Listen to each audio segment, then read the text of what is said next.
The importance of the geographical facts. Since time immemorial, India has been capturing the attention of the outside world of its unique geographical features. No surprisingly, people from the foreign lands kept coming into India throughout the long history with their distinct socio-cultural identities. इसमें कोई भी यानी कि हमारे जो मतलब इसमें कोई किसी तरीके का कोई ये नहीं है कि हमारे इंडिया में बहुत सारी कुछ ऐसी फीचर्स हैं जो कि बहुत ज़्यादा यूनिक और दूसरों को इंटरेक्ट करती हैं अपनी तरफ इंटरेक्ट करती हैं। और इसमें ये भी कोई सरप्राइज़ वाली बात नहीं है कि जो लोग हैं वो फ़ॉरेन से आते हैं इंडिया के अंदर, यहाँ के हिस्ट्री का एक पार्ट रहे हैं वो भी, कि हम देख सकते हैं कि ब्रिटिश टाइप या फिर कुछ और लोग ऐसे थे, पीपल जो थे हमारे इंडिया में आए हैं और हमारी हिस्ट्री का पार्ट भी रहे हैं। The northern part of the subcontinent is occupied by the Himalayan mountain range, which has acted as a natural barrier separating India from the Central Asian countries. यहाँ पे बात की गई है सब कॉन्टिनेंट की, जो कि हिमालय माउंटेन के रेंज में आते हैं। तो ये बात कर रहे हैं कि वो जो एक इस तरीके से है ये रेंज, जो माउंटेन रेंज जो कि हमारे इंडिया को एशियन कंट्रीज से सेपरेट करती है। At the time, however, the passes in the mountain have served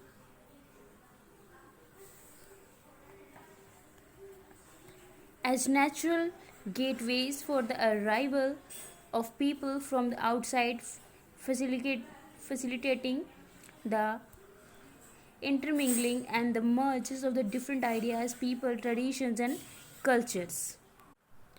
और ये जो माउंटेन्स हैं इन्होंने बहुत से हमें यानी कि रास्ते गेटवेज दिए हैं, वो यानी कि बहुत सारे रास्ते दिए हैं एक जगह से दूसरी जगह जाने तक के, और आइडियाज़ को मर्ज करने में भी हेल्प हुई है इसके कारण, क्योंकि पीपल जो हैं अलग अलग कल्चर से, ट्रेडिशन से सभी एक दूसरे को जान सके। Another salient feature of Indian subcontinent is the vast fertile stretches of the Gangetic plain in the northern below the Himalaya. It was around a fertile plain that the first human settlements in the region come into existence. फिर बात आती है हमारे India के सब continent की, जो कि बहुत वास्ट है, विशाल है। इसमें जो यहाँ पे बात की गई है इंडो गगनेटिक की, ये जो प्लेन है ये बहुत ही फर्टाइल प्लेन है, हिमालय जो कि हिमालय के अंदर आता है। ये बहुत ही फर्टाइल प्लेन है, यानी कि उपजाऊ ज़मीन है यहाँ के मैदानों की। और ये जो प्लेन है सबसे पहली बार एग्जिस्टेंस में आया था हमारे। The third major features of the subcontinent is the southern peninsula separated from the northern by the Vindhyan mountain range. The region is full of the mountain rivers, valleys and the plateaus. During the long course of the history, this region has evolved its own distinctive identity, leading a great diversity to the cultural configuration of the subcontinent. यहाँ पे features की बात हो रही है तो हमारे पास यही आ रहा है कि इंडिया के अंदर जो भी हमारी ज्योग्राफिकल तौर पे जो फीचर्स है, यानी कि हमारे अर्थ के ऊपर किस तरीके की जो बनावट है, हमारे पास प्लेन्स हैं, डेजर्ट्स हैं, प्लेट्यूड्स हैं, पेनिनसुला टाइप हैं, ये जो सभी कॉन्टिनेंट्स वगैरह हैं, ये सभी हमारी ज्योग्राफिकल फीचर्स हैं हमारे अर्थ के ऊपर हमारे। तो ये सभी की सभी जो इंडिया के अंदर ये जब चीज़ें हैं ये बहुत ही ज़्यादा अट्रैक्ट करती हैं। और ये जैसे कि यहाँ पे बात हो रही है विंध्यान माउंटेन रेंज, ये रीजन जो है, ये जो नॉर्थ साइड पे ये जो रीजन है फुल ऑफ माउंटेन्स है। यहाँ पे बहुत सारे पहाड़, नदियाँ और वेले घाटियाँ टाइप कुछ ऐसा है इंडिया के अंदर, जो कि बहुत आकर्षित करता है और ये हमारे हिस्ट्री का बहुत बड़ा पार्ट भी रहे हैं ये सब चीज़ें। In ancient time, people used two trade routes to travel across the region. पुराने टाइम से हमारे जो व्यापार करने के जो दो रास्ते रहे हैं, यहाँ पे बात की गई है टू ट्रेड रूट्स की।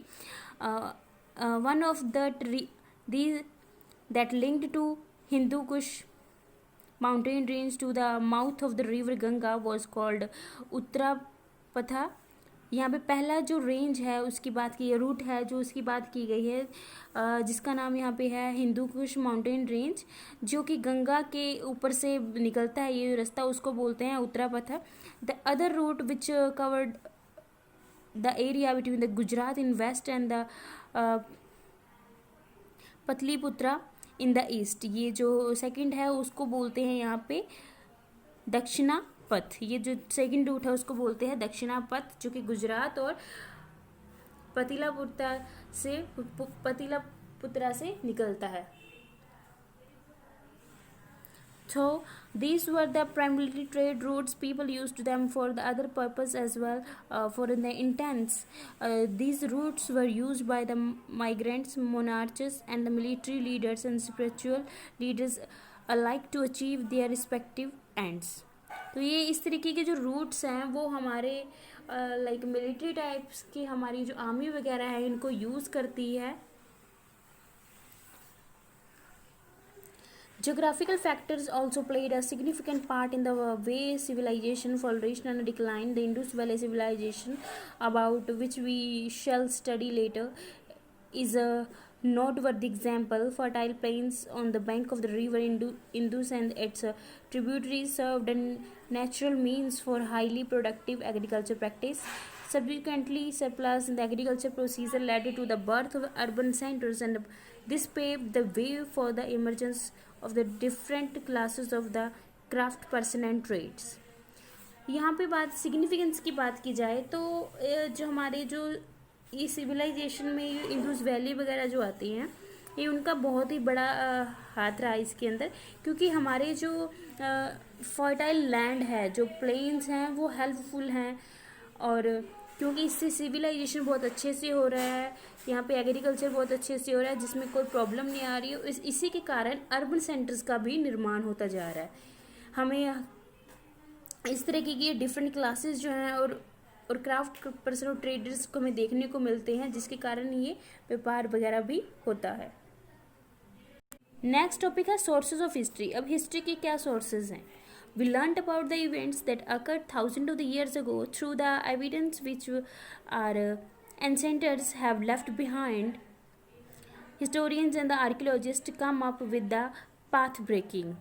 यहाँ पे बात की जाए तो हिस्ट्री की बोल रहे हैं कि जो हमारी जो एविडेंस हैं, जो हिस्ट्री के जिसके बारे में हमें पता लगता है, एविडेंस के थ्रू जिसके बारे में पता लगता है कि हिस्ट्री में ये चीज़ें थी, इनके बहुत से यानी कि इवेंट्स वगैरह हुए हैं जिनके बारे में इनको पता लगता है। जो हिस्टोरियन और आर्कियोलॉजिस्ट थे, जो हिस्ट्री को रिकॉर्ड करके रखते थे, उन सभी के पास में से ये नॉलेज हमें मिलता है, क्योंकि उन्होंने इन चीज़ों को अच्छे से रिकॉर्ड और मैनेज करके रखा है हमारे पास्ट को with the help of this evidence. और कुछ एविडेंस के थ्रू इन चीज़ों को संभाल के रखा है, जिनसे हम आज भी इन चीज़ों को इनके बारे में पता कर सकते हैं।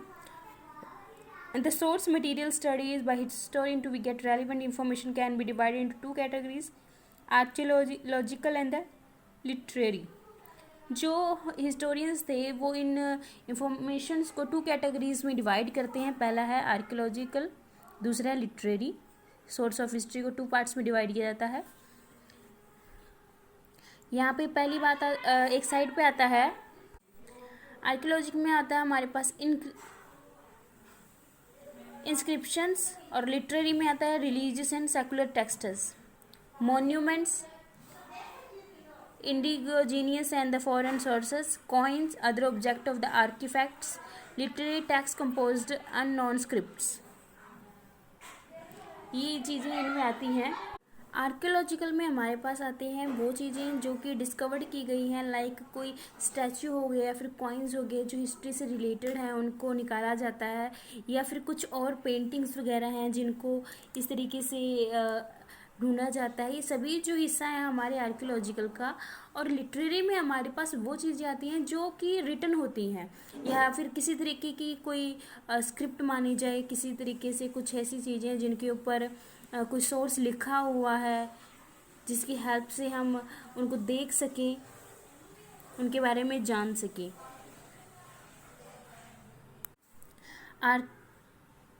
Archaeological sources are discovered and studied under a separate branch or discipline of historical researches called the archaeology.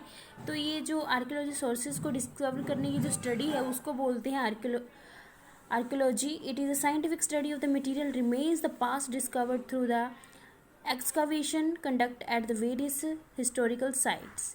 तो जो ये साइंटिफिक स्टडी है जो भी चीज़ें जो पार्ट्स वगैरह जो हमारी हिस्ट्री के अंदर रह गए हैं या फिर किस तरीके से जो पास्ट में जो चीज़ें थी उनके बारे में उनको जानना. मॉन्यूमेंट्स हो गए, यहाँ पे एग्जांपल्स दी गई हैं. Monuments, coins, sculptures, paintings, weapons, poetry, ornaments and other objects और artcraft unearthed through the excavation at the historical sites the various sources. तो ये सभी चीज़ें जो पार्ट है हमारी आर्कियोलॉजिकल का. Literary source because they are these sources are often more reliable than the literary sources because they reveal fact clearly without any biases. ये जो आर्कियोलॉजिकल फैक्ट है इसके अंदर जो भी चीज़ें हमारे पास आती हैं, जो भी मटेरियल जो हमारे पास्ट से हमारे हिस्ट्री से जुड़ा है, ये ज़्यादा मतलब कि हमें उसके बारे में नॉलेज देता है as compare to this. Because इसको हम देखते ही सिंपली पहचान सकते हैं इन चीज़ों को. जैसे कि कोई मॉन्यूमेंट्स है, हम उसको देखकर बता सकते हैं कि वो पुराना है या फिर नया, इस टाइम से रिलेटेड है या फिर पास्ट टाइम से. इन सब चीज़ों का जो हमारे पास जो एग्जामिनेशन हम बुक कर सकते हैं. Literary source included the written form. अब बात आती है लिटरेरी सोर्स की. तो ये जो लिटरेरी सोर्स है मैंने अभी बात की कि ये रिटन फॉर्म के अंदर होते हैं. अभी रिटन फॉर्म के अंदर होते हैं तो जैसे कि कुछ रिकॉर्ड्स जो भी हैं हमारे कल्चर से रिलेटेड, हमारे रिलीजियस से रिलेटेड या फिर सोशल टाइप से रिलेटेड, वो सभी के सभी रिटन फॉर्म के अंदर होते हैं. The recorded culture, socially political and economic states of the affairs of the period during which are they composed. Different scripts such as the Brahmi, Crossity, Devanagari, Aramaic, Roman, pictographic etcetera were use to compose these texts. अब ये जो written form के अंदर जो हमारे पास होती थी, जो स्क्रिप्ट्स वगैरह होती थी, इनके अंदर बहुत तरीके से कारीगरी की गई होती थी. इनके अंदर पिक्चर्स वगैरह सभी चीज़ें होती थी. इनको these there were many literary texts that were not written and used no script. They were transferred one generation to the another to the orally. कुछ लिटरेरी जो सोर्सेस थे इन ये सभी के सभी रिटन नहीं थे. इनमें से कुछ ऐसे थे जो कि सिर्फ यानी कि रिटन में नहीं थे, ओरली, यानी कि किसी को बताकर, समझकर, सुनकर ही एक जनरेशन से दूसरी जनरेशन तक इन चीज़ों को पहुंचाया जाता था. कल हम नेक्स्ट करेंगे इनके बारे में, इन सोर्सेज के बारे में अच्छे से पढ़ेंगे.